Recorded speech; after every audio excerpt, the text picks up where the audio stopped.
नमस्कार, मैं अनुष्का। बिहारी न्यूज में आपका स्वागत है।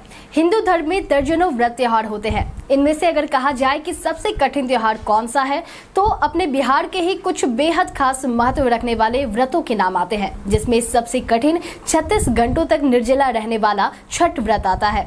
तो वहीं अश्विन महीने में आने वाला जितिया व्रत भी ऐसा है जिसे भी काफी मुश्किल माना जाता है।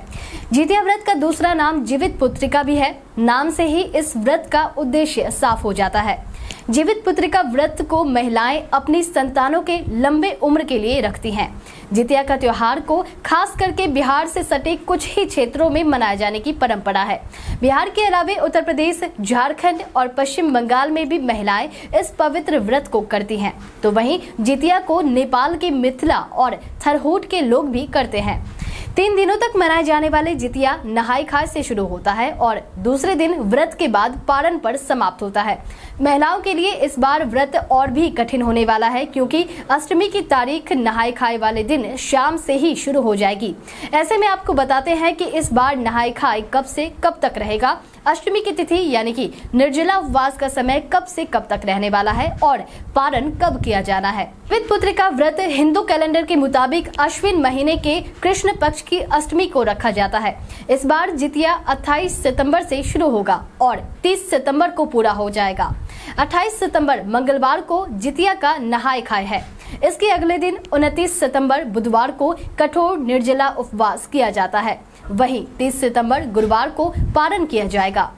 जितिया का व्रत अष्टमी लगने से ही शुरू हो जाता है। इस बार अष्टमी की तारीख नहाय खाय वाले दिन ही शाम के 6:16 से शुरू हो जाएगी और यह 29 सितंबर बुधवार की रात 8:29 तक रहने वाली है।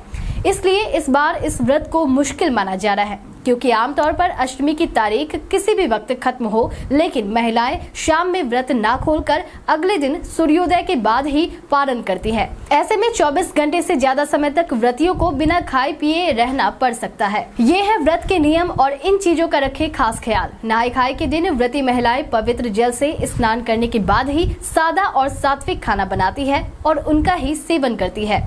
अष्टमी के सूर्योदय से पहले ओठगन भी किया जाता है और पान और दही खाने की भी परंपरा है। सूर्योदय से पहले ही यानी कि अष्टमी से पहले महिलाएं पानी पी लें, उसके बाद जल ग्रहण करना वर्जित है। सूर्योदय से पहले ही यानी कि अष्टमी से पहले महिलाएं पानी पी लें, क्योंकि उसके बाद जल को ग्रहण करना वर्जित है। व्रत वाले दिन बिना कुछ खाए पिए जीमूत वाहन भगवान की पूजा की जाती है और चील सियार की कथा पढ़ी और सुनी जाती है। साथ ही संतान के सुख, उसके लंबे जीवन की कामना की जाती है।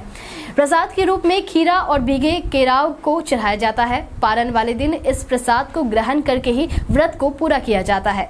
हालांकि आपको बता दें कि बीमार महिला अगर इस व्रत को करती हैं तो उन्हें ज्यादा देर तक जबरदस्ती प्यासे नहीं रहना चाहिए, क्योंकि यथाशक्ति तथा भक्ति होनी चाहिए। इस व्रत से जुड़ी कई रोचक बातें हैं, जिसे भी हम आपको बताते हैं। आमतौर पर हिंदू धर्म में किए जाने वाले पूजा पाठों में मांसाहार भोजन वर्जित माना जाता है, लेकिन जितिया की शुरुआत अपने बिहार में कई जगहों पर मछली खाकर की जाती है। पौराणिक मान्यता के मुताबिक चिल और सियार के व्रत प्रक्रिया से इसे जोड़कर देखा जाता है। नहाय खाय वाले दिन मड़ुआ के आटे की रोटी और नोनिया के साग को खाया जाता है। तो वहीं व्रत के पारण के बाद लाल धागे में पिरोया हुआ जितिया का लॉकेट महिलाएं धारण करती हैं। पूजा वाले दिन सरसों और खल्ली भी चढ़ाने की परंपरा है, जिसके तेल को महिलाएं अपनी संतान के सर पर लगा देती हैं। तो यह थी अपने बिहार से जुड़े इस खास पर्व जितिया 2021 के बारे में पूरी जानकारी। आपके यहाँ जितिया के क्या क्या नियम किए जाते हैं, हमें कमेंट में लिखकर जरूर बताएं। तो आज के इस वीडियो में इतना ही, तब तक के लिए नमस्कार।